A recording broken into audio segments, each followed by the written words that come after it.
días, queridas familias. Es un verdadero honor estar nuevamente este martes 13 de octubre en sus respectivos hogares, especialmente si están alrededor de una mesa con la familia ingiriendo sus sagrados alimentos. Nada de malas noticias, nada de reclamos, sino que un chiste por ahí, una sonrisa y alguna charla agradable.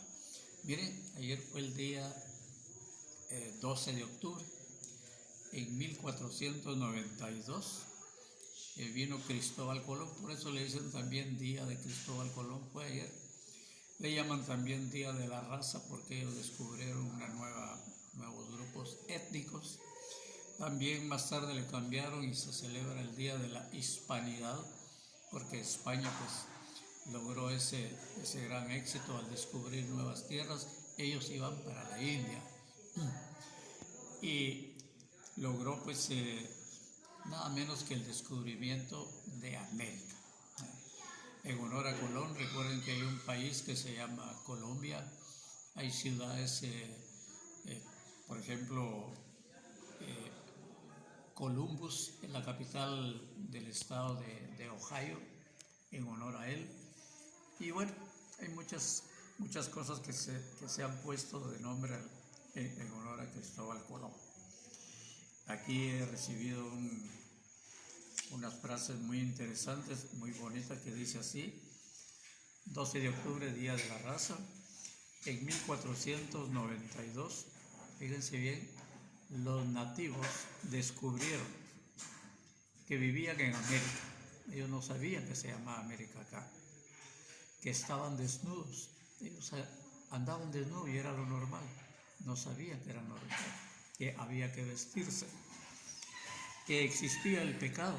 El pecado no existía entre nuestra gente, que debían obedecer a un rey o una reina que no conocían, que era de otro mundo, que tenían que obedecer a un Dios de otro cielo y que ese Dios había inventado la culpa y el vestido y había mandado que fuera quemado vivo quien adorara al sol y la luna y la tierra y la lluvia que los moja.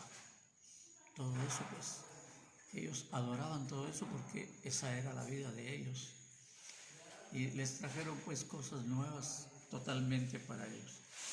Así que muchos dicen que no hay nada que festejar el 12 de octubre. Les traían como dejar de ser felices.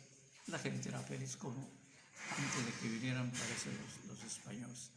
Bueno, un saludo al licenciado Mario de León allá en Alto de San Gabriel, a la querida profesora Edith Domínguez, al amigo Julio Ochoa allá en Notificación Díaz Cajas, a la licenciada Betsaida Díaz en el Instituto de Seguridad Social, a doña Yolanda Anti en San Francisco Zapotitlán, a señor Edna Urrutia en San Antonio Suchitepeque, al licenciado Héctor Leonel Valenzuela allá en la salida para San Francisco, a la licenciada Leda Caballeros. Y ahora vamos a unir la nota histórica con la nota literaria, porque está ahorita muy de moda en estos últimos 4 días la captura de el paisano Julio César Macías Mayora, más conocido como César Montes y como el guerrillero más antiguo de toda América.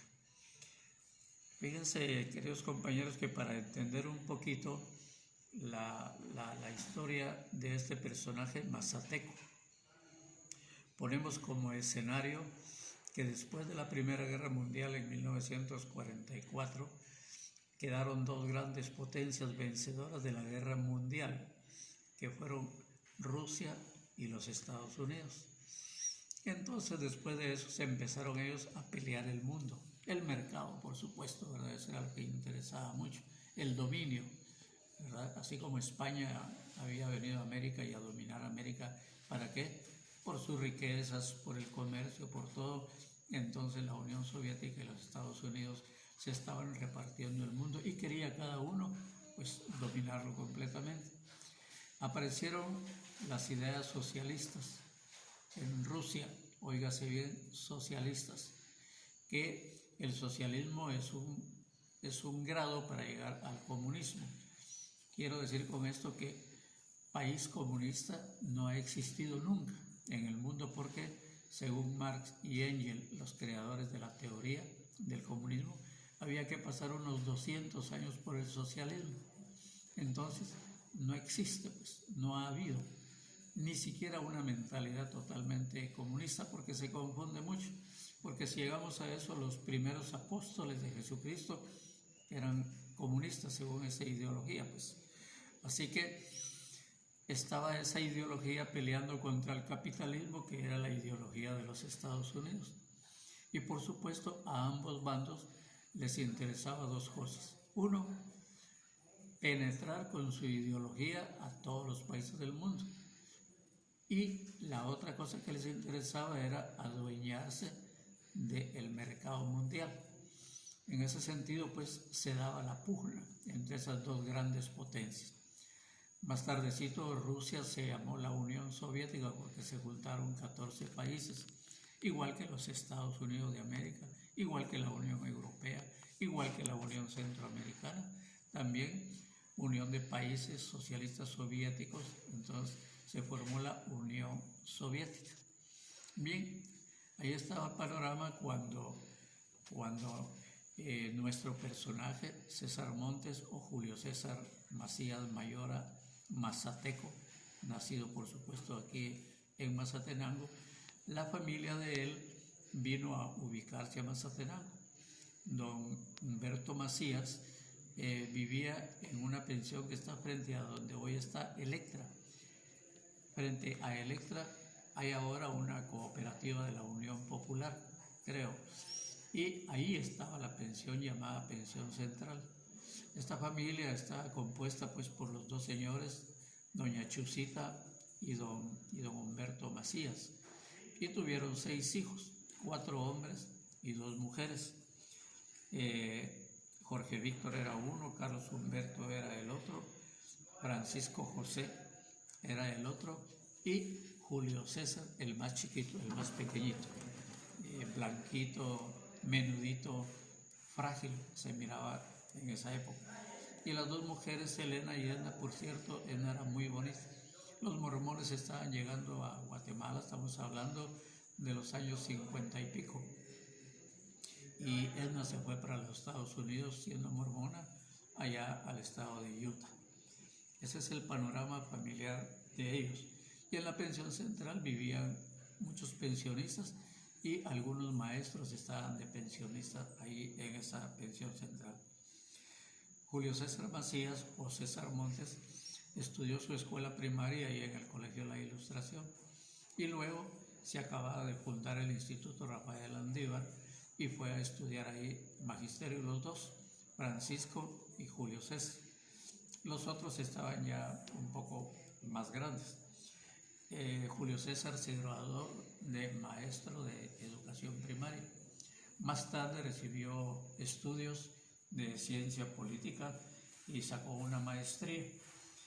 Y bueno, como esa lucha entre los Estados Unidos y la Unión Soviética se estaba dando acá, como en todos los países, entonces los Estados Unidos tuvo pena que en ese momento se le llamó comunismo.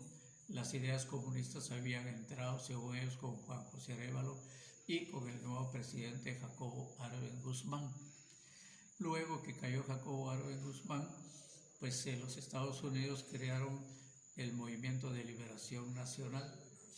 El partido era el MLN. Y entraron con Castillo Armas, quitaron a Jacobo Arbenz. Castillo Armas gobernó unos 3 años y pico, lo mataron, vinieron elecciones y luego ganó el general Miguel Ydígoras Fuentes. Estamos hablando por el año 1960, cuando ya César Montes, o sea, Julio César Macías, tendría unos 17 años de edad. Miembros del ejército, especialmente patojos, descontentos por la forma en que el general Idígoro estaba gobernando y por la corrupción de la época, hicieron un levantamiento, pero no pegó. El levantamiento capitaneado por John Sosa y Luis Turcios Lima. Entonces ellos tuvieron que huir a la montaña porque no tuvo éxito su levantamiento militar. Ahí, con miembros del ejército, nació la guerrilla de Guatemala. Fíjense bien, la guerrilla nació del ejército. Y entonces muchos jóvenes románticos pues se fueron a engrosar esas filas, y durante el gobierno de Jacobo Arbenz, o sea, antes, estaban persiguiendo ya, en el tiempo de Castillo Armas, a todos los que se les endilegaba que eran comunistas. Y ahí se fue el hermano de Julio César Macías, el mayor Carlos Humberto, se lo llevaron, apareció muerto, y Jorge Víctor, que era visitador médico apenas también por ser de la familia, también lo agarraron en Zacapa y lo mataron. También a Francisco, el otro hermano, también se lo llevaron, y creo que fue uno de los que tiraron, decía en aquel tiempo, al volcán de Pacaya y al cráter o al mar. O sea, los tres hermanos se los había llevado el gobierno o el ejército de la época, y entonces Julio César o César Montes se vio, ¿verdad?, por las contingencias que se estaban dando, huir, y se fue a meter a la montaña, y ahí empezó su vida de guerrillero. Estamos hablando de 1963, 64 lo más. Bueno, la guerrilla que se empezó a formar se incorporó al movimiento 13 de noviembre nacido del ejército. Y entonces fundaron, Julio César Macías o César Montes fundaron lo que se llamó las Fuerzas Armadas Rebeldes. Más tarde se fundó el EGP, o sea, Ejército Guerrillero de los Pobres, que era el que comandaba Julio César Macías o César Montes. Ahí se metieron muchas muchachadas de la época, me recuerdo yo de Chapa Escobedo, José Luis Escobedo, de una familia muy querida de los Escobedos aquí, de Neri de León también. Y bueno, y empezaron, pues, se decía que la guerrilla estaba ayudada por Fidel Castro. Julio César dice que lo mandaron, se fue a estudiar a la Unión Soviética, fue más tarde ya en la montaña, se hizo muy amigo, parece, de Fidel Castro y del Che Guevara, que eran las figuras en Latinoamérica principales en esa época. Las guerrillas estaban por todas partes, en El Salvador, en Nicaragua, los grupos guerrilleros urbanos en el Perú, en Uruguay, en Chile, en todas partes. Era un reguero, ¿verdad?, por liberarse de los ejércitos y pues llegar al poder. Entonces Julio César estuvo en todos esos lugares y así fue como se hizo guerrillero. Bien, ¿en qué países estuvo él? En muchos países. Estuvo en la China, estuvo en la guerra del Vietnam, y bueno, fue un líder campesino. Más tarde, cuando vino la paz, en tiempo del presidente Azul, 1996, vino la paz y entonces la guerrilla desapareció.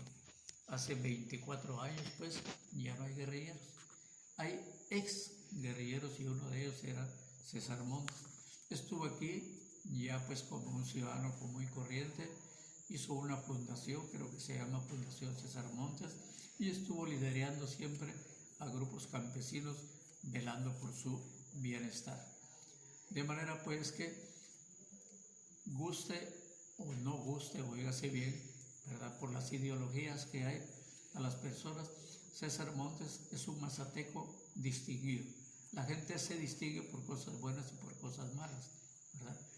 Nosotros en este caso, para nosotros es un mazateco distinguido porque es un escritor también. Escribió dos libros, uno que se llama Turcios Lima, el comandante, y el otro, parte de su vida, que se llama La guerrilla fue mi camino.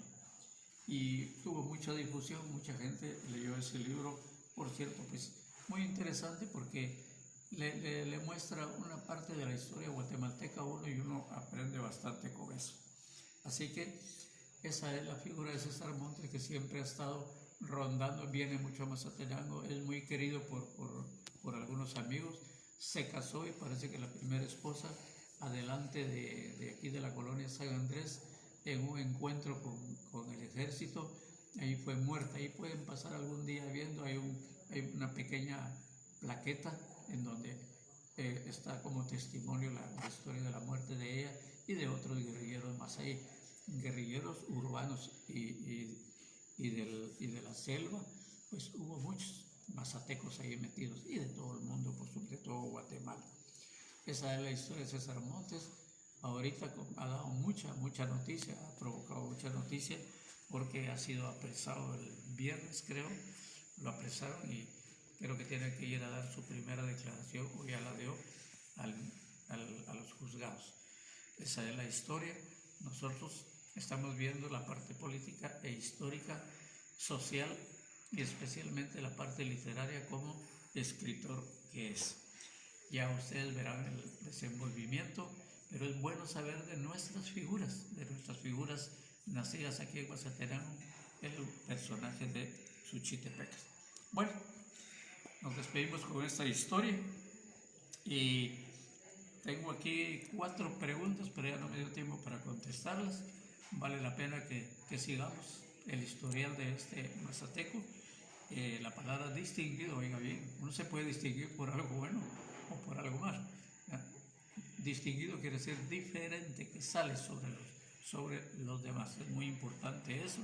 Y aquí hay mucha gente que lo conoce a él. Tiene que tener, calculo yo, unos 77 años y medio, 78. Sigamos conociendo nuestra historia porque es muy importante. Por no conocerla es que cometemos los mismos errores y somos manejados. Nos lavan el cerebro con historias que no han existido a veces.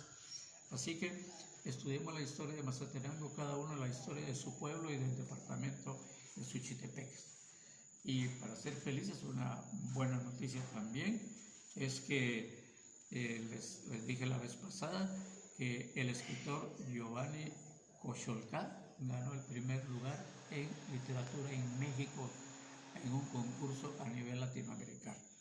Vamos a seguir con otros personajes que son maravillosos en el mundo actual y que a veces no nos enteramos. Mientras tanto, saque usted el cochinito, meta la monedita, el billetito para tener usted una Navidad feliz. No se le olvide, ya empezó su biografía, para que cuando usted se vaya al cielo eterno, sepamos los que nos quedamos qué es lo que usted ha hecho, qué fue de su vida, para que su familia, sus nietos y bisnietos se enteren bien a qué rol familiar pertenece a usted. Bueno, nos quedamos ahí. Que tengan todos feliz provecho, muy buenas tardes o muy buenas noches, y no se le olvide ir a acostarse sin hacer una obra de caridad. Y la pregunta